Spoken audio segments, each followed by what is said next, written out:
Wallahi, I'll be honest with you. The shubuhat that I was exposed to at Yale, some of them I still don't have answers for. I jumped into the deep end and I did Islamic studies and early Islamic studies. Honestly, it was not easy because what the Western education does is it historicizes, contextualizes. It forces you to rethink. It forces you to rethink. You know, Medina, Azhar, Malaysia, Islamabad will build a building for you. When you go to Harvard, Princeton, Yale, they will deconstruct the entire building. Throw it all the way back down. It's going to be all blocks, back to Lego blocks. Then you have to figure out how am I going to reconstruct it myself. They're not even going to do it for you. Things get very, very awkward and difficult. Right? This is the reality of the Western education. That you are forced to think. Alhamdulillah, the narrative has holes. That you are forced to think. The narrative has holes. That you are forced to think. He wasn't reading holes in this narrative. That you are forced to think. Things get very, very awkward and difficult. And you realize that that building I inherited from Azhar or Medina is not a building that Allah revealed. Things get very, very awkward and difficult.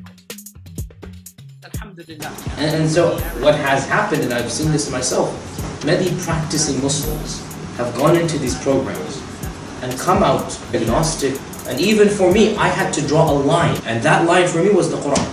Because the moment you begin to historicize the Quran, in my opinion, then you have nothing left. Then you have nothing left. Has holes. That's what I'm going to say.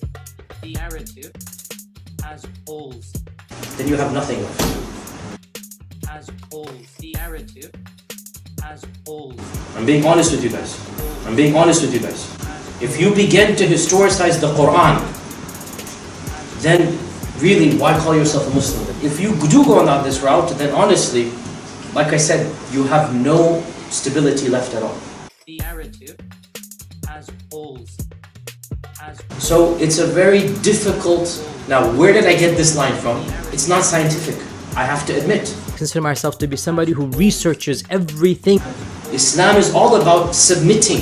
If you're not cognizant of the dangers of walking into being exposed to this type of ulum, because in the end of the day, not every ilm is beneficial. Sometimes, yes, ignorance is bliss.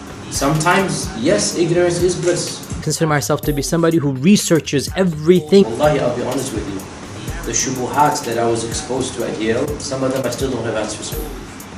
Sometimes, yes, ignorance is bliss. Really, why call yourself a Muslim? I consider myself to be somebody who researches everything. It forces you to rethink.